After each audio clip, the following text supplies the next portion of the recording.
WADR, promoting dialogue.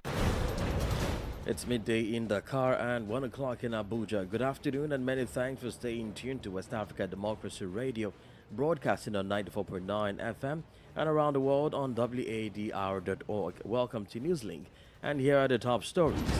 Senegalese President Macky Sall to reveal plans for election organization in a media engagement this evening. Founding member of ECOWAS, General Gowon, advocates lifting sanctions on Niger, Mali, Burkina Faso. ECOWAS, despite its shortcomings, has become an example of regional integration to the wider continent. Majority Leader of Ghana's Parliament, OSIWA, Mensah Bonsu, resigns with his ministry set to be scrapped. The party is still in control, and the party will lead the process to designate or appoint the leaders of the caucus in the House. And authorities in Burkina Faso suspend export permits for small-scale gold production. Please stay tuned for details of these stories and more. Here is a more edit with Newslink.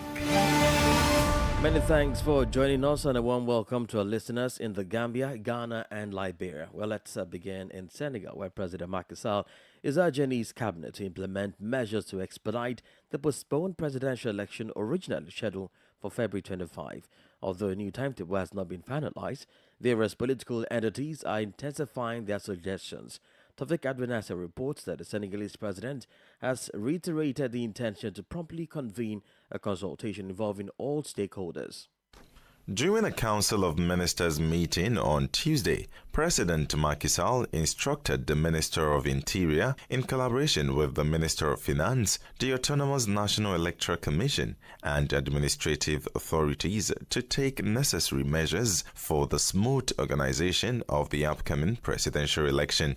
He mentioned that a date would be promptly determined after consultations with political stakeholders, civil society groups, and representatives of the forces vive. In a recent meeting with Louis Mushikiwabo, Secretary General of the Francophonie Community, the president discussed the somewhat tense political situation following the announcement of the presidential election postponed in early February. Mushikiwabo urged the Senegalese head of state to expedite the election as mandated by the Constitutional Council. She also expressed the readiness of the International Organization of the Francophonie to provide expertise if needed to support the country in the electoral process. She concluded via discussion, emphasizing the importance of preserving Senegal's stability in a sub-region marked by various political crises. Tawfiq Abdunasser filed that report. Meanwhile, President Macky Sall will be discussing with the media about his plans for the organization of a general election, which was initially scheduled for February 25. According to the presidency, the head of state will be questioned this evening by three Senegalese media, including the state broadcaster Radio Television de Senegal, RTS. Senegal is going through an unprecedented political crisis since its independence from France in 1960, after the decision in early February by President Sall and the National Assembly to postpone the presidential election initially scheduled for February 25 until December 15. The opposition called the postponement a constitutional coup, which provoked demonstrations that left at least 4 people dead. Last week, the Constitutional Council vetoed this postponement and the retention of President Sall in his post until the installation of his successor. Wednesday, during the Council of Ministers, the head of state requested that all arrangements be taken for a good organization of the presidential election on a date which will be fixed very soon, after consultations with political actors, leaders of civil society, and representatives of the vital forces of the nation. Now, Nigeria's former head of state and one of the founding fathers of the Economic Community of West African States, ECOWAS, General Yakubu Gowon, has called on the regional bloc to lift sanctions on Mali, Burkina Faso, and Niger Republic, while noting that Burkina Faso, Mali, and Niger were 3 important member states. He equally called on them to withdraw their notices to leave ECOWAS. David Vincent has the rest of the story. General Gowon, the sole surviving founding leader of ECOWAS, made this call in an open letter to the regional bloc, which he presented to Dr. Omar Aliyu Toure, president of the ECOWAS Commission in Abuja, Nigeria. The former Nigerian leader who presented the letter to Dr. Toure at a press conference expressed concern that the pronouncement by Burkina Faso, Mali and Niger Republic to exit from ECOWAS threatens the unity of the bloc and has far-reaching implications for ordinary citizens. He appealed to the ECOWAS authority of head of states and government, including leaders of Burkina Faso, Mali and Niger, to reunite for peace and stability in the region. Gowon said as one of the founders of the regional economic community, it was incumbent upon him to speak on behalf of the 14 heads of state and government who joined him in Lagos on 27th May 1975 to establish ECOWAS. Lifting of all sanctions that have been imposed on Burkina Faso, Guinea, Mali and Niger. Withdrawal by Burkina Faso, Mali and Niger of their notices to leave ECOWAS, including trade liberalization, right of West Africans to live legitimately in any country within the community, as well as successful peacekeeping operation in Liberia and Sierra Leone. ECOWAS, despite its shortcomings, has become an example of regional integration to the wider continent. Receiving the letter, the president of the ECOWAS Commission assured the elder statesman that he would send the letter to all ECOWAS heads of state. The military regimes in Burkina Faso, Mali and Niger on January 28 this year announced their withdrawal from the West African bloc ECOWAS. All three had earlier been suspended following military coups that overthrew elected civilian governments. David Vincent reporting there. More stories coming up on West Africa Democracy Radio. Newslink continues. Now let's head to Ghana, where the Parliament's majority leader and representative for Swame and Minister for Parliamentary Affairs Osei Mensah has resigned. This follows a meeting with President Nana Akufo-Addo at the Jubilee House over a seeming impasse with the executive over an attempt to make changes to the front bench of the party in Parliament. He is set to be replaced by his deputy Alexander Afenyo Markin. Osei Mensah Bonsu has, however, been made chairperson of the Manifesto Committee of the party for the 2024 polls. From Accra, WADR's Nadide Tete report. The political chess game surrounding the removal of Osei Mensah Bonsu as majority leader ended last night with his resignation.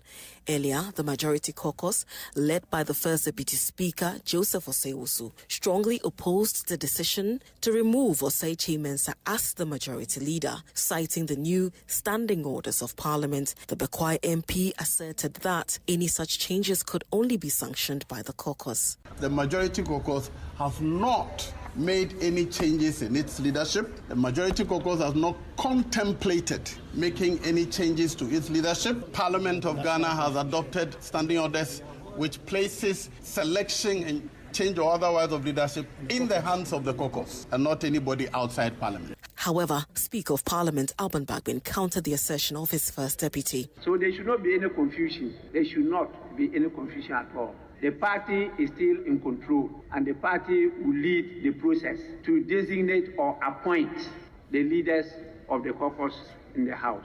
The first deputy speaker disagreed with the speaker. Joseph Osei-Osu made this known. We should not continue to have a situation where a body outside Parliament, often without consultation, often without any indication whatsoever, just announce that leader. I think that these standing orders must be interpreted in that respect. And subsequently, President Akufo-Addo summoned the MPs for a meeting to address the matter. During the meeting, sources say the Swame MP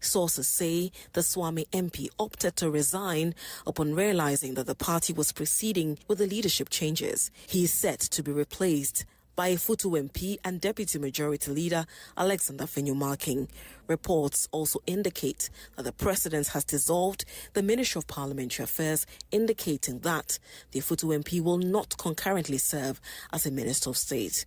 Osei Mensah Bonsu will be remembered for, but not limited to, his deep understanding of parliamentary procedures and his spirited debates. But just as every era comes to an end, so has his. The Swame MP and now former majority leader is now a common floor member of the House. For WADR, Nadidi Teti, Accra. Liberia's President Joseph Boakai experienced his inaugural protests in office as dozens of women's groups rallied at the executive mansion demanding justice for Liberian Culture Ambassador Julie Endi. The protest ensued following instructions from President Boakai's legal advisor Bushu Ben Keita to dismiss a criminal case against Naya Pugma Oda Yazin, widely known as Prophet Key, a supporter of the president. WDR's Zellington Popper in Monrovia was at the protest and filed this report. The over 20 women groupings paraded through Capitol Hill, the seat of the Liberian government, with placards calling for justice. Ambassador Andy dragged the self-proclaimed Prophet Key to court on allegations of threatening her life as well as bringing her to public ridicule. Submitting the petition to the office of the president, Madam Andy described it as a sad day for the country's justice system to see the president's legal advisor undermining the court system. Hence, she demands justice. When you write the facts about people and tell your story, government can do nothing to you. But when you defame someone's character and you criminally coerce the person, of course you can be held accountable. And that was not done. So I feel that for me, my rights were tampered with. So I needed to go further, gave the petition to the president for the president to intervene because this person in question is his legal advisor. But I want justice to be served because Bushu Ben Keita is in error as per the Constitution and as per the Freedom of Act law. That's why we are here. A similar petition was submitted to the legislature, calling on the lawmakers to help restore the independence of the justice system. Meanwhile, the senior political advisor to the office of the president, Mandela Cooper, whilst receiving the petition, appealed to the women groupings to remain peaceful as she submits the document to the president. I want to thank you, Ambassador Andy, for the submission. We just came here. We heard you were out here, and we came to see what the matter was. And we want to thank you for clearly explaining what the matter is. We are going to go back as faithful servants of His Excellency and transmit the information just as you have given it to us. And we make sure in due time, in expedient time, the office of His Excellency will get back to you as quickly as possible. You are a woman of this nation. I'm also a woman of this nation. And we stand together as citizens of this nation. And we'll make sure we hear back from the president and he will get back to you. For now, the women have vowed to return to the executive mansion if the president does not treat their petition with urgency in the coming days. For Newslink on West Africa Democracy Radio, I'm Darlington Pogba in Monrovia. Well, let's shift our attention now to Nigeria, where the Army Chief General Musa addresses the challenges of acquiring arms for the country from the Western market. Amidst an ongoing and severe security crisis, Nigeria continues its regular arms procurement. According to Christopher Musa, the situation represents a double standard. Here's more details with Abdullahi Hassan. Speaking to the press after an official meeting in Abuja on Tuesday, the Nigerian Defense Chief General Christopher Musa criticized what he perceived as double standards in international arms sales. He expressed frustration with Western nations refusing to sell arms to Nigeria, citing concerns about human rights in the country. Recent accusations against the Nigerian army for executing civilians in its fight against insecurity have led major arms suppliers, including the United States, to repeatedly suspend arms sales. In November 2023, a drone strike in Kaduna State Northwest resulted in the unintentional killing of at least 85 civilians, prompting ongoing investigations with conclusions expected by the end of February. General Musa defended the Nigerian Army's improved human rights record, emphasizing their efforts in this regard. Nigeria's most recent significant arms acquisition occurred in August 2023, involving the purchase of 12 attack helicopters from the United States for just over $950 million. Abdullah Hassan filed that report.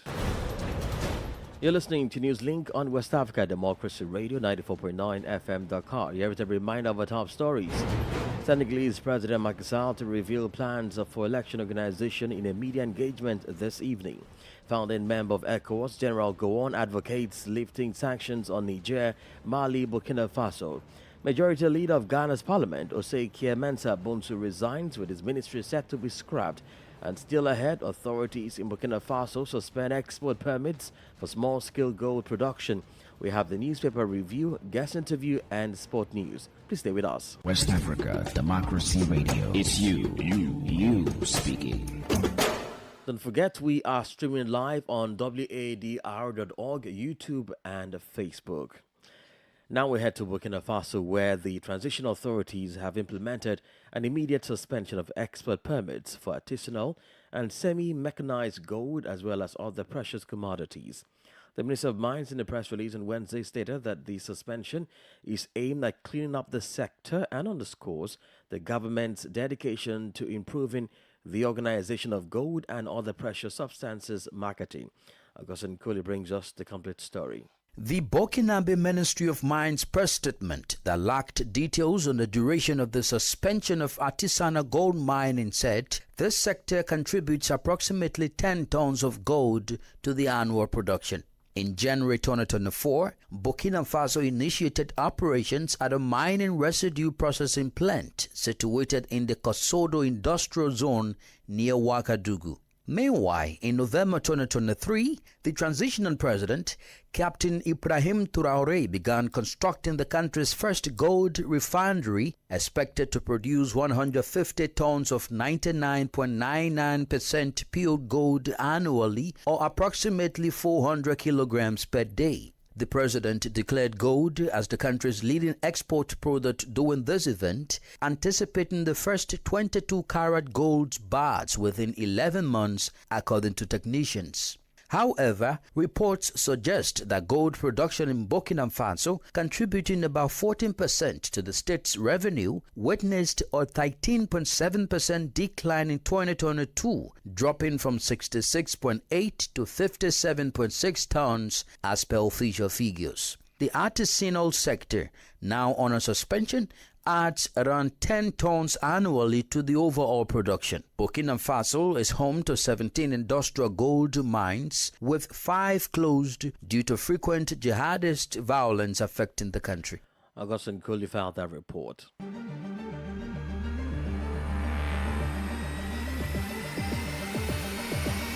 This is the newspaper review.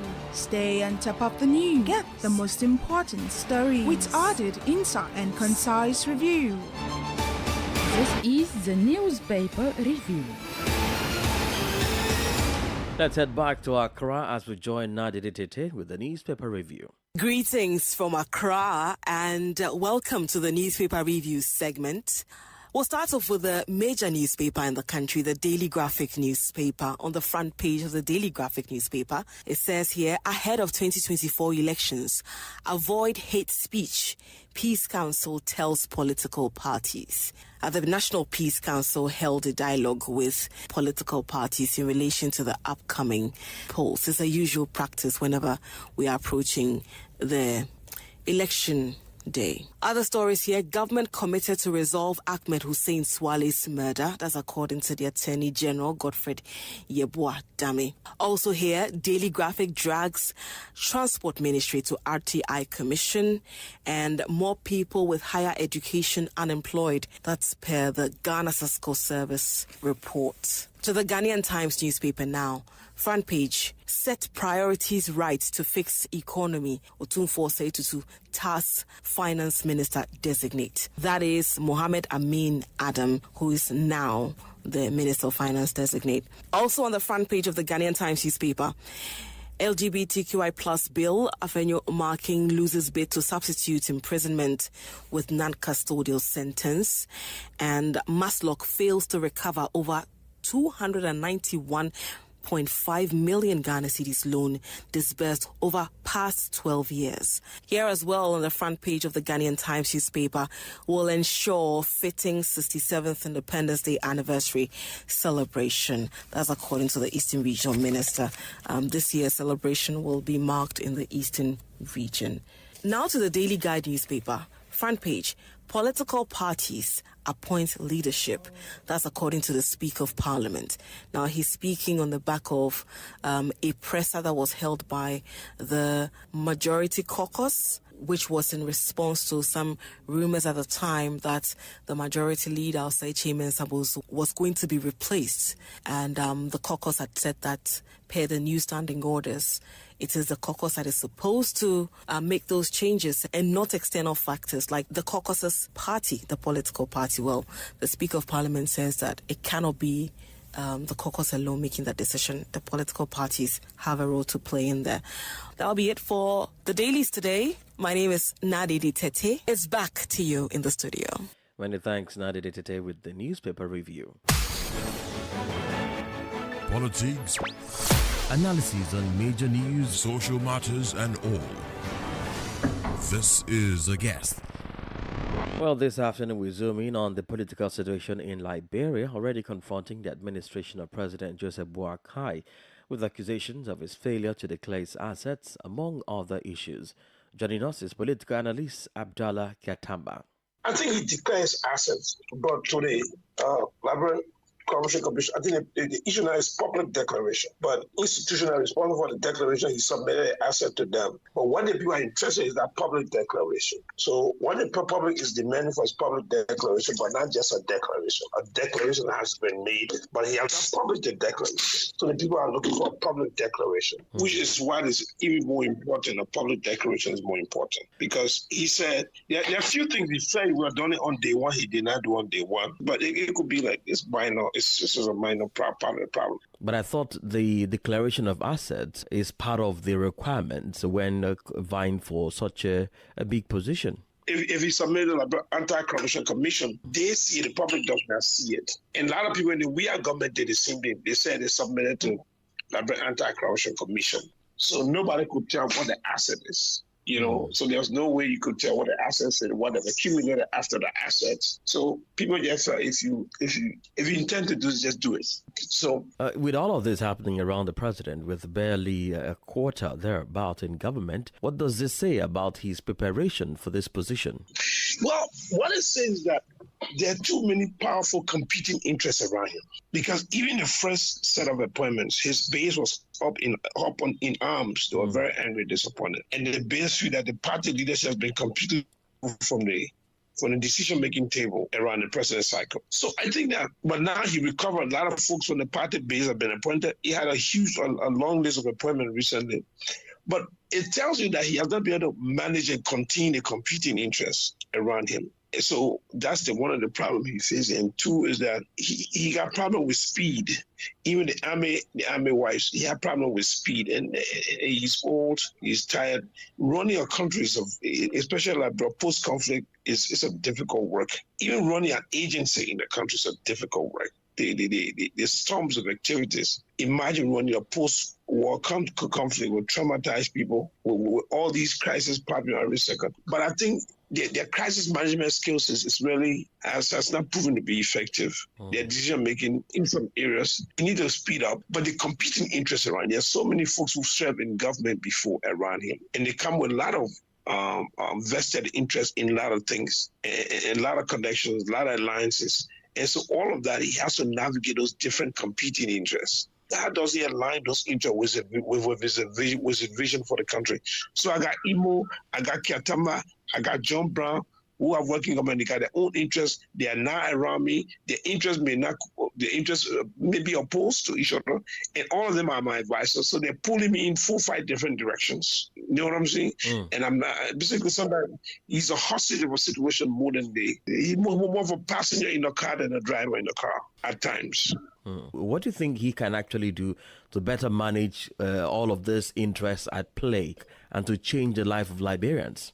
Like people will say, this is early in administration, there will be some missteps, false starts. And so if it become a pattern, if it begin to show it's a consistent pattern over time, then people really begin to say, okay, we are disappointed. But people are raising their voice, but some people are saying, well, maybe it's still a new start. He's still struggling to get his footing, to get stabilized, to align everybody with his vision. They got new players, some of those players, he doesn't even know them. He had a big alliance. This alliance is recommending different people that he has never worked with. He did not totally build a team on his own. So let us give him a chance. Let's wait and see what happens in the next 60 days. But the trend itself is not what we expected. We thought he was so experienced, 40 years, he would be ready on day one to get it right on day one.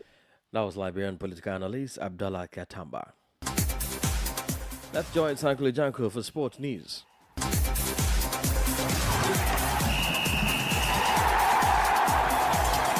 Hello out there, a warm welcome and thank you for joining us. Nigeria international Victor Osimhen came to Napoli's rescue as he scored the equalizer for the Italian Giants in a 1-1 draw against Barcelona in the UEFA Champions League on Wednesday night. Robert Lewandowski put Barcelona ahead in a tightly contested match in the second half following a goalless first half. Osimhen came to Napoli's rescue when he was needed the most. The Super Eagles forward received a ball in the area, turned to beat the defender before slotting the ball into the back of the net to equalize for Napoli.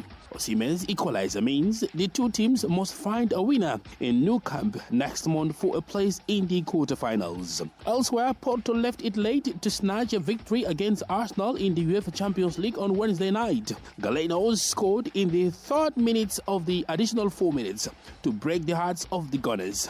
Arsenal controlled the majority of the match but failed to convert their dominance into any meaningful chances. The English Premier League side Arsenal must win to stand any chance of qualification into the next round. And that's it for sports. It's back to you. And that's it on this edition of Newslink from West Africa Democracy Radio, broadcasting from Dakar, Senegal. Thank you for listening. And many thanks to Mustafa Zek and Maudoju for the technical assistance. Well, let's continue the conversation on our social media platforms, X, formerly Twitter, Instagram, at WADR News, and Facebook, West Africa Democracy Radio English Service.